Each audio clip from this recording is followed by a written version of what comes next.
Hello, and welcome back to Rewriting Heroes of Olympus with me, your host, Francesca McMahon, or A Healthy Dose of Fran. I don't know why I said Francesca McMahon. Yes, I do, that's a lie. It's because I'm promoting. I've got books. Buy my books. If you like adventure stuff, buy them. I had to start with a self-promotion. I'm sorry, I had to. Links down below. But yes, I am back with Rewriting Heroes of Olympus, this mini-series I'm doing here on my channel, which will be in 2 parts for all of the different books in this series. So there are going to be 10 videos. I'm also planning on basically doing a lot of these things. So if you have any ideas or stuff you would like me to cover in future, be sure to let me know in the comment section down below. But I'm not going to waffle on any further because today we are diving back into Rewriting Heroes of Olympus, The Lost Hero, Part 2.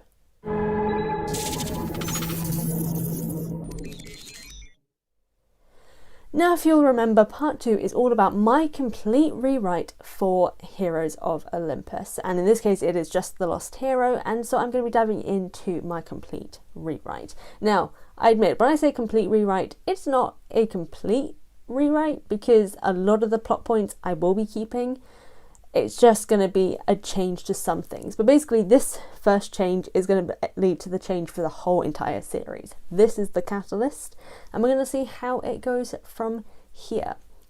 So I have my few different sections to focus on, as I did previously. So we've got plot, characters, and villains. I don't have anything else, so those are just the main 3, but I may bring up relationships again in general. So let's dive in. First up is changing the plot. Now, this is how the changing of the plot for me is basically how it's all going to go. So, as I mentioned for the first video, we have Jason waking up not far from where Camp Half-Blood is. He's battered, he's broken, he's bleeding, he's in a real state, which is when Grover, Leo and Piper appear because Grover has been guiding them to Camp Half-Blood. Like I said, I'm getting rid of Coach Hedge. I'm sorry, I know a lot of people in the previous video like Coach Hedge. Honestly, I got no problem with him. But my boy Grover needs more. My boy Grover needs to be in this series because it makes a lot more sense, and Hedge causes a lot of problems. At least Grover doesn't do it that much. So yes, Grover, Leo and Piper appear, they see Jason.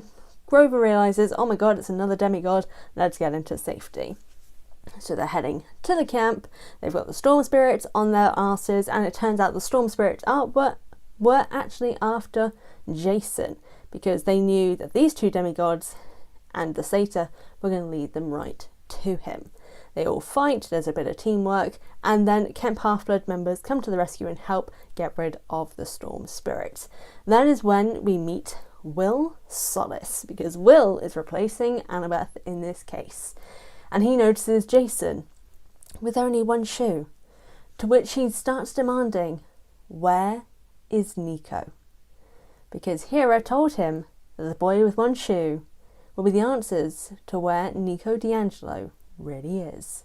And here is the initial start to the change of the plot. Obviously that opening part is also a change, but it is Nico D'Angelo who will be the missing character in this series. And basically just the reason why I want Nico to be the person who's missing is firstly because he deserves to have a bit more of a spotlight. It seems like we were building up to that in the previous series of like the possibility that he could have been the chosen one, whereas in this case he is now quote unquote one of the chosen ones in this situation.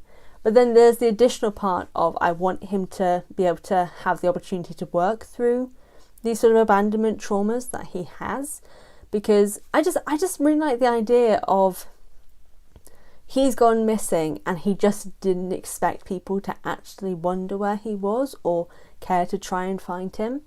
So the fact that Will and Camp as a whole went looking for him after they realised he'd gone missing as something to basically deal with his abandonment issues, I think it would just be really nice, because we love our emo boy, but also too much emo sometimes. So I just think it'd be nice for that element to be there of people were actually worried about him. People who were actually his friends that maybe he didn't know if they considered him a friend because, you know, he's a Hades kid. Not many people like Hades. So maybe he thought that that was the same with him. But he's seeing right here, in obviously the next few books, when they come to find him, that people did actually care. So that's kind of why I want Nico to be part of it, to help him deal with his traumas. It will make a lot more sense. He had the possibility of being a chosen one before, so bringing him into a chosen one for the 7 also has that thing to work. But back to the story. To note also, this book series is going to be set a couple of years after the battle for Manhattan, because the fact that the end of one great prophecy was followed up by another great prophecy less than a year later, I was kind of like, no. This is set at least 4 years after. So Annabeth and Percy are at university at this point, struggling through it, because obviously they're having to do it in the mortal world, and that's never going to go well for Percy specifically. But they're powering through as best they can, and coming back to be camp mentors at Camp Half-Blood every summer.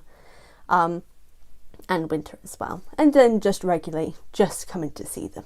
So they have the mentorship situation going on here, rather than actually being in the forefront of the quest and 7 element. So going back to the plot, we continue with the aspect that Jason has no memory of what's going on. He has small little flashes of bits and pieces of his life, so he's not completely a blank memory situation, but he doesn't really know how he got there, where he came from, any of the actual important information, which leads to all of the camp being like, well, shit, what do we do now? We have no information for where Nico is. But Will, even though he's pissed that they have no information about Nico, believes that there must be a reason why Jason ended up there. He wasn't led there, he was already here, and was just found by Grover, Leo and Piper. So there's got to be a clue in that somewhere. So as I brought up in the previous video, it's going to kind of go through the similar motions of they look around camp, they get a new prophecy. Jason is able to recite, the prophecy of the 7 completely. He won't. I don't want him to do it in Latin, if I'm honest, in this version, because I'm sorry, that was such an obvious situation there of none of them speak Latin. The only ones who do are, it's a Roman language, or like derived from Rome, whatever. Can you tell I'm dyslexic and... Well, I didn't fail English, actually. That's a lie. I did pretty well. But it doesn't matter. Anyway, but we just get more hints of clearly something's not quite right here with Jason. But, he's cool. He's got some skills. He worked well with Piper and Leo, and they've kind of had this initial newbie bond. Will has, because he's awesome, kind of bonded with them a little bit, mainly because of the whole Nico situation tied to Jason, but also knowing that, they're the new kids, they're going to struggle a lot. He wants to help support them, because Will's a good guy. And with all of that, when the quest comes up, even though it's not a good thing, because the whole thing is quests are in 3s, you don't do quests in 4s, although they've done quests in 4s a few times, although they never really end well, but it's fine.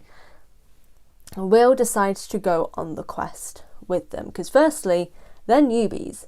Like, as far as he knows and as far as they know beyond Jason, they have no knowledge of how to fight, they have no knowledge of what to do or where to go or how to do things. So Will, being the healer that he is, decides to go along with them so he can be a supportive presence, guide them through the world of demigods, because again, as far as they know, they have no idea about it. Same with Jason, although he's showing some questionable elements about knowing things, but also not. So him going as a supportive presence, as a healer, as someone who can guide them, makes sense. Even if it is not great. I would love to have a moment with Chiron basically being like, but Will, you know the rules. And Will's like, fuck the rules. Obviously not saying that because it's a kid's book. But... like, we've done this before multiple times and it's usually been all right. If this means I can find a way to help us figure out where Nico is, I'm going. And I just like that. I just like the idea of Will being a more present character to then lead up to him being one of the 7 later on as well. But also the justification for why he could be one of the 7, in that he went on the quest with the trio that are going to later become part of the 7. So it's that whole thing of, if this was Annabeth, it would make more sense for her to go on the quest with them, because it would make sense to why she's then part of the seven. Because, like, Mark of Athena, she's just there because Percy's at, Camp Jupiter. Like, there's no real justification fully for why she's part of the seven. So in this case, it makes sense because Will is going, he's part of the trio who become part of the seven, which means he can be part of the seven too. I rambled a lot there, sorry. But in general, they all go on this quest, and it kind of follows in the very similar beats to how it does in the book.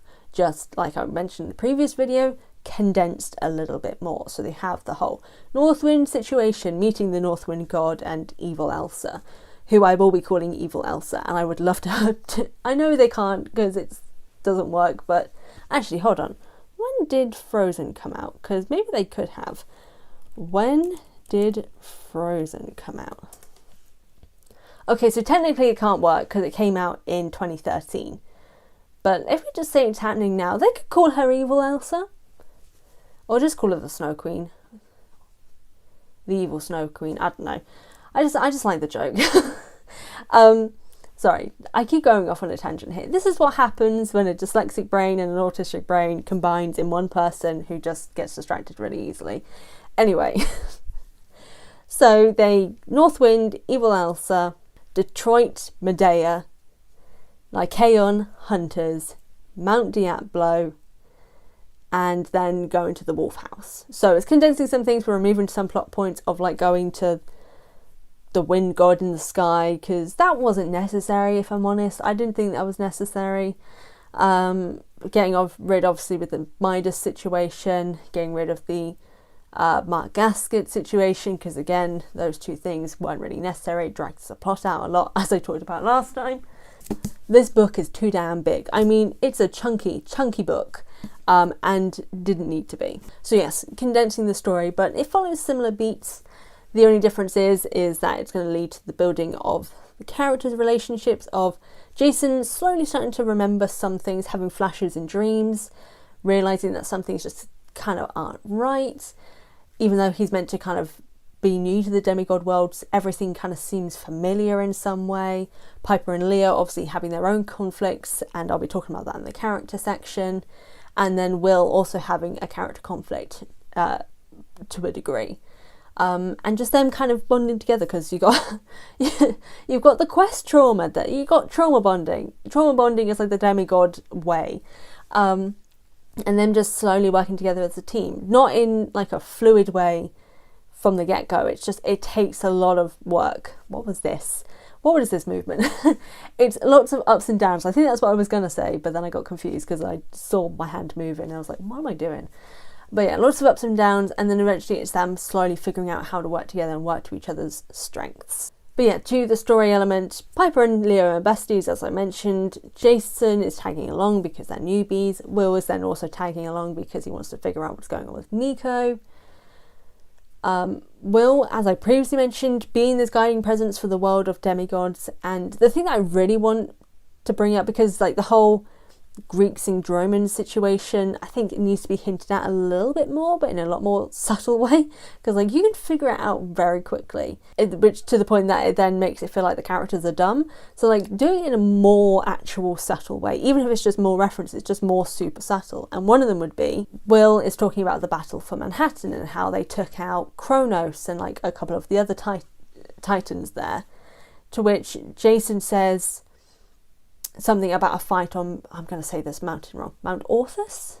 Orpheus? I'm going to say Mount Orthus. To which Will responds with, yeah, we didn't fight there, like there wasn't a titan there. To which Jason wants to argue back, no, there was, until he starts to question himself and wondering whether or not he's actually the bad guy, or if he was actually on the wrong side, or just like things are kind of getting messed, like it's kind of frightening him a little bit that he's remembering things that don't seem to have actually happened, but to him they start to feel really real. So it's a conflict situation there of him seemingly being a different kind of demigod, which no one's encountered before.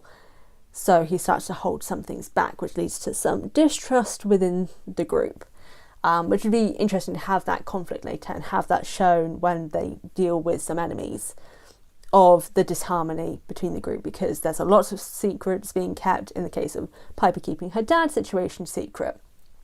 Leo, even though he does share about his powers later on, keeping the fact that, you know, he led to the death of his mother with his powers and is afraid to use them to a degree. So just like lots of different things. It'll just be really interesting. Very character focused. I think that's the whole thing, as I mentioned in the previous video as well.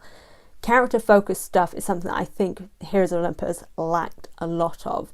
And in this rewrite, that is going to be the main focus, is character elements. The whole series is about the Seven. The Seven as characters, the Seven as heroes.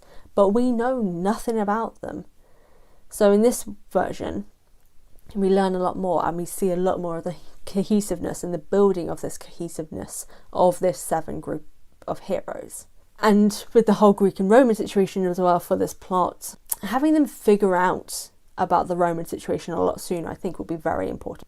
Because I think it was a little ridiculous to me that it took until basically near the end of the book for it to all be revealed. I feel like it should have happened a lot sooner, because the hints were there, but they just didn't seem to pick them up. The seeing of the gods turn into Roman forms when Jason is communicating with them, and you know, the thing that he's remembering things that didn't happen with, you know, Camp Half-Blood related demigods, but maybe there is evidence that these things happened elsewhere, of like the fact that, to do with the Mount Author situation, Will's response is, well, no, we didn't fight on Mount Author, so that just kind of just collapsed on its own. And then Will kind of being like, maybe it didn't, because it is strange that it was building and then just it wasn't there anymore. So the questioning of maybe there is another camp happens a lot sooner.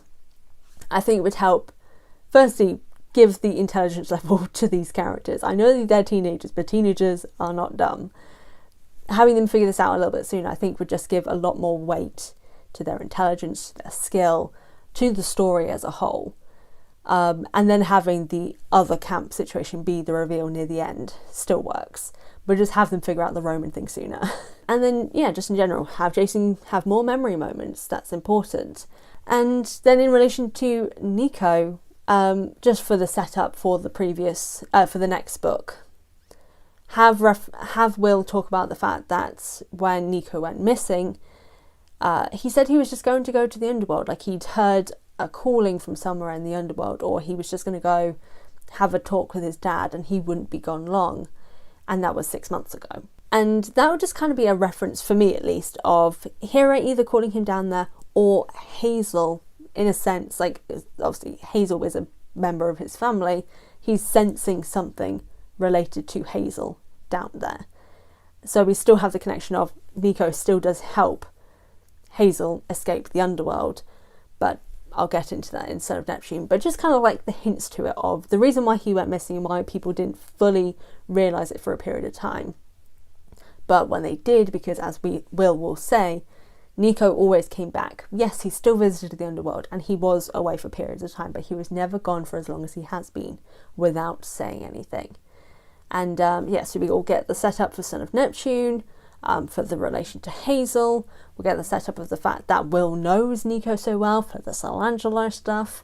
And just the importance, like the fact that people recognise these things with Nico, I think is also very important, as I mentioned from earlier, to show that Nico is cared about. And yeah, the ending will just be very similar with the Mount Diablo and Wolf House situation, Jason fully remembering everything. Because this is the whole thing. We're never told if he fully remembers everything. Just have it be that his memories fully come back, except for the small things of like where the camp is, just that there is another camp. Because obviously that's told to us later that he didn't actually remember whereabouts it was, because that was being hidden from him until the day that the boat was fully finished. But the thing is, with the giants, the giant on Mount Diablo isn't defeated. What it is, when Jason and Jupiter joined together, just before they're about to strike, it looked like the giant disappeared into the ground. And we'll get into that in villain-related thing, but it's very similar to what I talked about in the previous video, so you can skip that section if you want to. But that's basically all for the plot section. It was very big, but obviously this is a full, more bigger change to this section of the book than it was for the first video. But we're going to get into characters now. So again, not going to be full repeating of the previous video, but possibly small little bits. But for Jason, the main thing for Jason is going to be that throughout the book, he is slowly regaining bits of memory. And this is the thing that I desperately wanted in the original book, but didn't happen. But we need to have for us to have any care for Jason at all. Because we know nothing about this boy. We have had, 4 books? No, that's a lie. 6 books with Jason, because you've got the 4 minus the Son of Neptune one, because he's not in it. And then Burning Maze, so Trials of Apollo, with Jason in it as a character. And we know nothing about his history beyond, terrible mother, but we kind of don't even really learn that from him. We get bits and pieces of that from Talia, and then we get some references to it. And there's meant to be like an emotional beat for it in Blood of Olympus, but it doesn't work because we don't know anything about it. So that'll be a big thing that I will include in this section, is we get more of his past, we get more of his personality, because when you lose your memory, you don't lose your personality. We're going to be drip-fed information throughout in the form of dreams where he's having flashes of his past, and then similar moments to what we have in Son of Neptune of someone is trying to communicate with him but they can't get in contact. And in this case we're going to find out that is Raina, and the reason why Raina is trying to get in contact with him is because obviously he's meant to be her, number 2. He's meant to be Praetor as well, so things aren't looking great for her, and she's like, hey Jason, where are you? But she's kind of not fully getting through, because obviously we've got the communication issues, but also Hera is blocking things because she needs the camps to be separate until the right moment. But what I think would also be interesting is the flashes that he has of his memory of, him fighting alongside people. And even though we'll find out in Son of Neptune that these fights are actually their own version of Capture the Flag, but just taken very, very seriously, the war games, and him, attacking people and the violence element of it, and him starting to wonder whether or not he was actually a good guy. I think it would be really interesting of the reason why he could start to pull back from the others and start to kind of not be as open with them, which would then lead to some conflict between the group in the later stages of the book or the middle stages of the book, because they don't know much about him anyway. He doesn't know much about himself in general. So when he's getting these small flashes of things that seem violent and seem out of character for who he is right now, it confuses and frightens him. So he reacts as anyone would act, by pulling back, because he doesn't know what to do with this information. But then there was the additional part of, I kind of want Jason's personality to be completely different to what it is in the book, but to be that it's sort of like what Raina is a little bit of, that exhausted leader, someone who's had the full responsibility on their back of, in his case, being a child of Jupiter, the top man, and being looked up to and expected to do so many incredible things and carry the weight of responsibility on his shoulders for all time. Maybe even have it that he became Praetor before Raina, so his praetorship wasn't recent. He's been Praetor for a long time now, because obviously he's been at Camp Jupiter since he was 5 maybe. So him being Praetor for a longer period of time makes a lot of sense too. And so he's this tired leader, but he's someone who's so compassionate about the people in his life and the people who are, in a sense, as Praetor, who are under him and who he is meant to be protecting and looking after. And that carries over to him, even when he doesn't have his memories, to Piper and Leo, because they are completely out of their depths. And Will also too, because Will is a healer. He's not really a fighter, he's just there to support them. So Jason starts to take more onto his shoulders again, and wears himself out a lot more and puts himself at risk to protect them, which then leads to the the cohesive bond of this group of them being like, hey, we're fine, don't overwork yourself, we've got this, we're a team, don't take everything on by yourself, offload some things, work with us, make sure that you aren't doing too much. So Jason's growth will be learning to kind of unburden himself from some things. I think that'll just be really important for his character, because firstly, it'll give him a character, and it'll be interesting to see his growth through that, of, as the series goes on, of him having to, in a sense, relearn to not take on all this responsibility all the time, and, work with people, and but be a team, because obviously being a praetor, even though he's got Rhaena beside him, you're still kind of not fully a team. You can kind of offload some of the burden, but at the same time, you can't, because you're still a leader. You still need to be working together and still need to be a show of strength. I don't know, I just think it'd be really interesting to show a bit more of Jason's personality, of this tired leader who's just so compassionate. But going into Piper now. So Piper will still have the father conflict, the friendship with Leo, which is going to be super important to her character. There will be no romance with Jason. That was dumb. We don't need it. Get rid of it. Instead, actually have it be that she's unsure about how to think about Jason, because, you know, he is someone she doesn't know, someone she's having to be put in close, you know, confines with very soon. Even though she's accepting him into the group and, you know, they're working as a team, there's still something about him. And so she relies a lot more heavily on Leo and Will, mainly because Will is the healer, he's the calming presence. But Jason, she's still a little untrusting of. And her arc throughout this book is mostly going to be about gaining confidence in herself. Because I think that's just something that Piper as a character needed a lot more of. Like, I think the issue with Piper is that she was very judgmental and then just not very good at things, and talked about how she wasn't very good at things all the damn time, instead of actually doing something about it.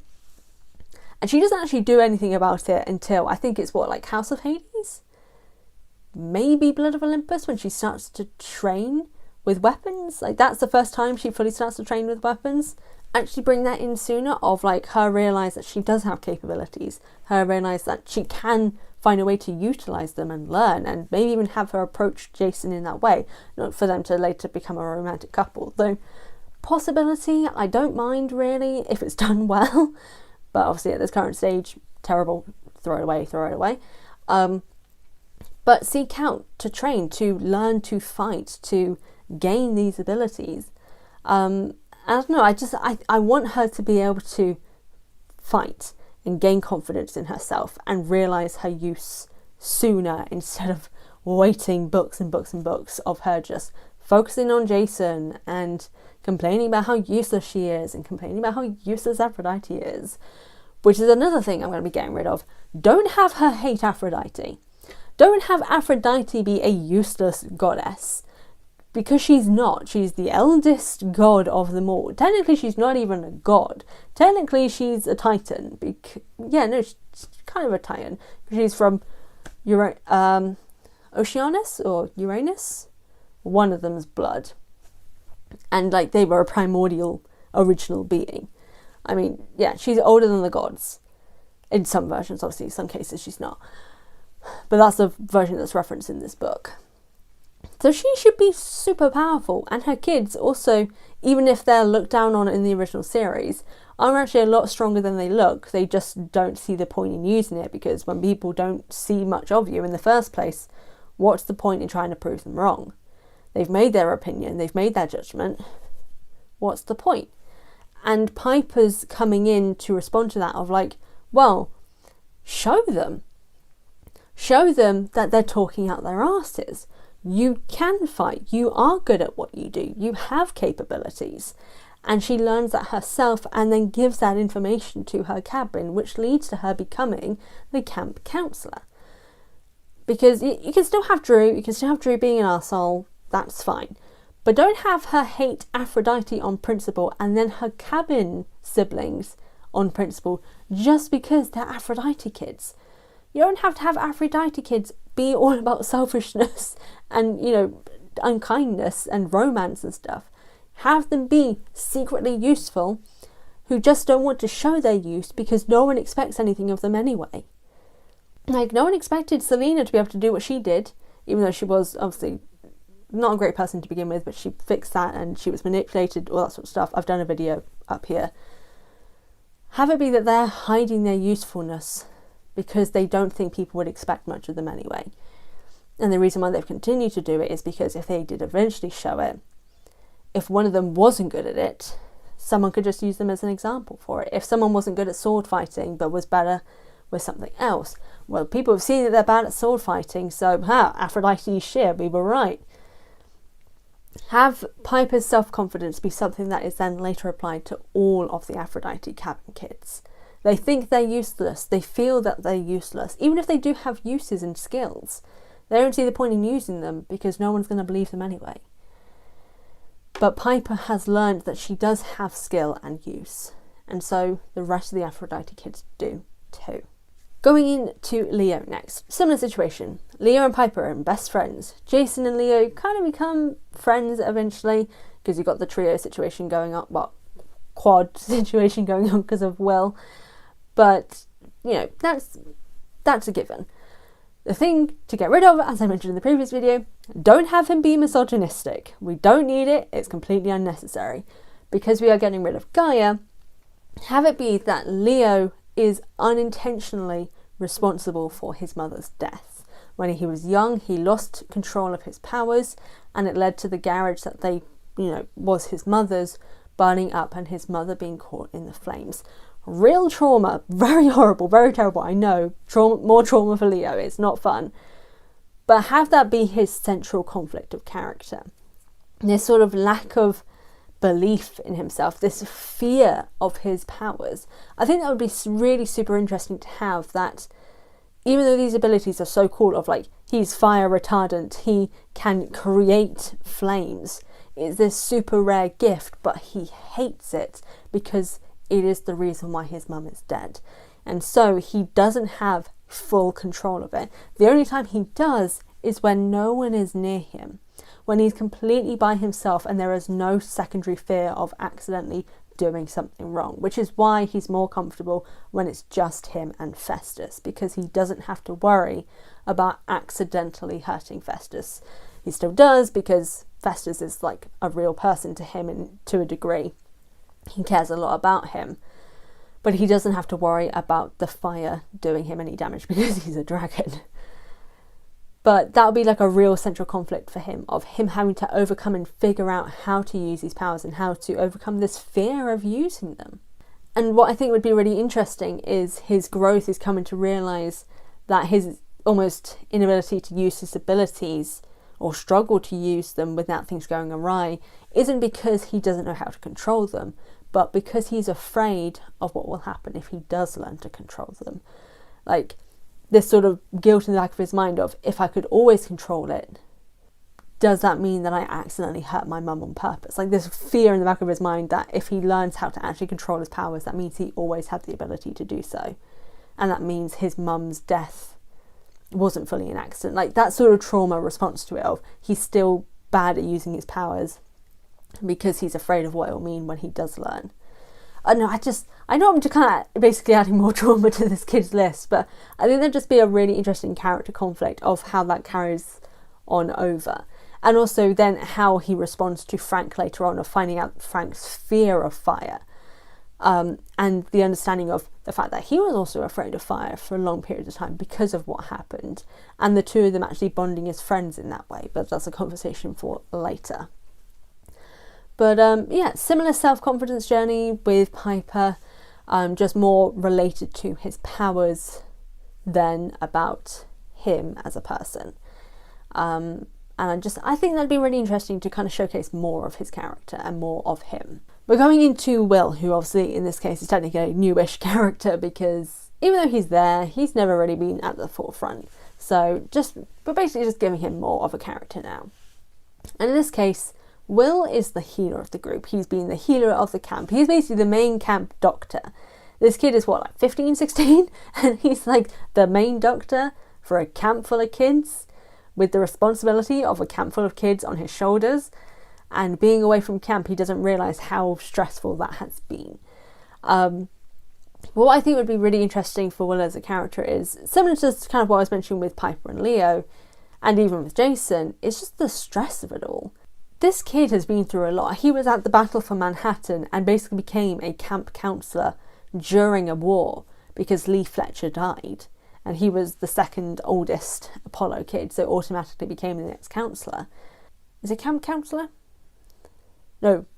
What's it called? Head counsellor. Something like that, I don't know. But he's the head of his cabin. And so he's kind of not had the chance to grow into the role. He maybe even didn't want to be camp counselor or be the person in charge of these things. He just ended up becoming one because their previous one died in the middle of battle. And they had nothing to do. They had to have someone take on a next leading role for the Apollo kids. And Will was the only one who was of an age enough to be able to do that. But what would be interesting is, in relation to all that, of feeling like he's not worthy of doing it, also how it be that he doesn't feel like power related he's not worthy of having this role, because to him he doesn't feel like he's of real use. He is a healer, and healers aren't, it's like the whole thing we had in like the last couple of years here in the UK of like, clap for the NHS, God save the NHS, blah blah blah blah, whilst also allowing our government to continue to underfund the NHS. We care about healers, but also a lot of people don't really pay attention or care enough to actually recognise their real usage outside of a crisis. Will's healing abilities are recognised for their skill and usefulness in a crisis. Outside of that, he's going to be overlooked for a lot of things. And I think that'll be something that would really weigh on Will. He's a kid. He's going to be dealing with a lot of this stuff. So him going on a quest, probably for the first time ever as a healer, and suddenly feeling like he doesn't actually have much of a place on this quest as much as he demanded to be on it, until there's crises and he realises he's seemingly only good when in a crisis. Have that sort of self-doubt of whether or not he's worth being there, and maybe even having that there's a conversation of whether or not he should just go back to camp and they should carry on without him because he brings nothing to the table. I think this would be a good character, like a group character moment where he's starting to question whether or not he's of use to everyone, and they bring up all the times that he has been of use, even outside of a crisis, of Piper's dad's situation and the way in which Will talked her through it and helped her realise, she's not a bad person for wanting to save her dad. How he took Leo aside to talk him through, how he was feeling. Like, even though Leo and Piper are the best friends, Will has been this confidant for them as well. Even the same with Jason. Have it be that Jason opened up to Will first about his fears about, the kind of person he was with his memories and like what kind of person he had been and whether or not he was actually a good person. I think it'd just be really interesting for Will to be this linchpin between this group of kids without even realising it. And so he realises the importance of he is the glue. Will is the glue, and I would want him to be the glue for the seven as a whole too. And so he realises that, he may be a healer, but everyone needs something in them to be healed. Everyone has something that they are working through, and he's shown that he's able to help them through that, and they him. And so he realises that he is just as useful as a fighter. And I think that'd just be a really interesting moment, because we don't really have healer characters. Like Magnus Chase was like the first character who was a healer that we have as a main character. But he's also a fighter. Like fighting is his big thing, even though healing is his ability.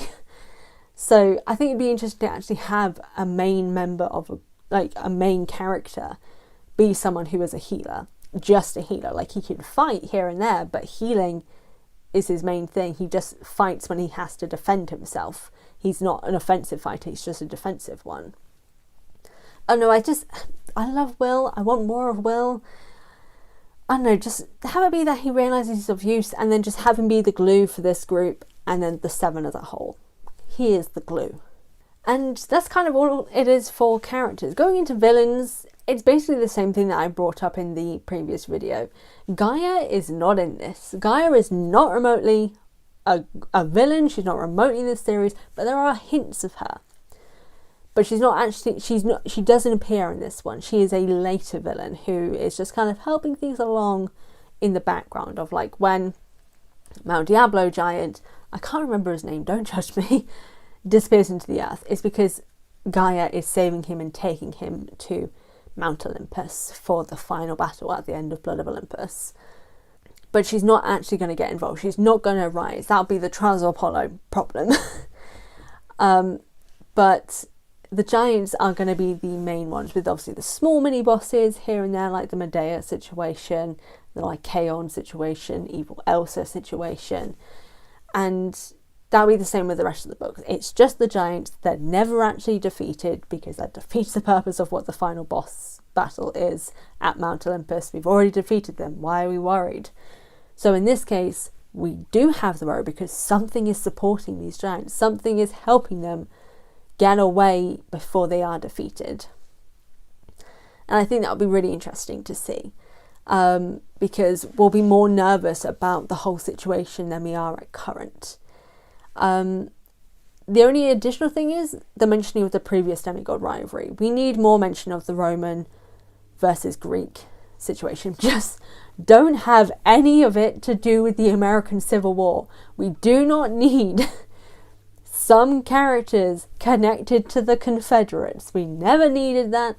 Admittedly, that's something I would also 100% change with Percy Jackson and the Olympians. We don't need anyone connected to the Yazis. Don't need any of those things. So, sure, demigod rivalry, their own, in a sense, I guess, like civil war between them, but it's not connected to the actual American Civil War. It's just a demigod war. Nothing else, just demigods. Don't connect it to anything. We don't need that. I just had to put that in there. And then, yeah, just the mini bosses. There wasn't really much to put for this villain section, because I realised I did a big section of that in the first video, and it's basically the same in this. It's just staying in a very similar vein. But yeah, this video has ended up being a lot longer than the first one, so hopefully you guys have all stayed till all the way through. Oh my god, can you tell I've been talking for so long that I'm starting to forget how to use words. But yes, this is Rewriting Heroes of Olympus, The Lost Hero Part 2, the final part for Lost Hero. Be sure to hit the subscribe button, the like button, leave comments on your thoughts on what I've presented for the complete rewrite for, quote unquote, complete rewrite for The Lost Hero, and how you would change The Lost Hero. What would you change for this story to make it a lot better than what it originally was? Or are there more things that you would actually keep from the original book? Let me know in the comment section down below. I'd love to hear your thoughts on this. Obviously, next time I will be moving on to the Son of Neptune, so be sure to keep an eye out for when that comes. I have no idea when it's going to happen, but it will eventually, so keep your eyes open and hit the subscribe button and the notification bell so you can actually see it. Or support me on Patreon, because you'll get early access to that video, so you'll see it before anyone else does, as well as all the messes up for the original takes. So that's just how it's going to be. So again, thank you all so much for watching. I really do appreciate this. Has been a lot of fun doing this. I can't wait to do the rest of them. So yeah, thank you so much, and I'll see you all next time.